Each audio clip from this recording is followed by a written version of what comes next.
హనుమంతుడికి ఆకుపూజ చేస్తే అనేక గండాలు, ఆర్థిక ఇబ్బందులు తొలగిపోయి ఈతి బాధలు తొలగి అనుకున్న పనులు జరుగుతాయి. అసలు హనుమంతుడు ఆకుపూజను ఇష్టపడడానికి గల కారణం ఏమిటంటే, హనుమంతుడు లంకానగరానికి వెళ్ళి సీతమ్మ వారి జాడను తెలుసుకుంటాడు. ఆమెకి ధైర్యం చెప్పి లంకానగరాన్ని తగులబెట్టి లంకానగర వాసులకు భయం కలిగేలా చేసి తిరిగి వచ్చి రాముణ్ణి కలుసుకుంటాడు. రాముల వారికి జరిగిన విషయం మొత్తం చెప్పి సీతమ్మను చూసిన సంగతి చెప్తాడు.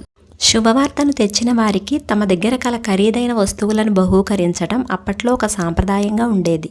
రాముడు వనవాసంలో ఉన్నాడు కాబట్టి అక్కడ చాలా విలువైన మొక్క తమలపాకు తీగ అవటం వలన, పైగా హనుమంతుడు తన తోకతో లంకలో భవనాలను తగలపెట్టి వచ్చాడు. అందువలన ఆయన శరీరం వేడిగా ఉండటంతో తాపాన్ని తగ్గించుకోవటం కోసం రాముడు ఆయన మెడలో తమలపాకు మాలను వేసినట్టు పురాణాలు చెబుతున్నాయి. ఆ తమలపాకు మాల మెడలో పడగానే అప్పటి వరకు పడిన శ్రమంతా మరిచి సంతోషంతో పొంగిపోయాడు హనుమంతుడు. అందుకే తమలపాకులతో పూజిస్తే కోరుకున్న వరాలను హనుమంతుల వారు ప్రసాదిస్తాడు అంటారు.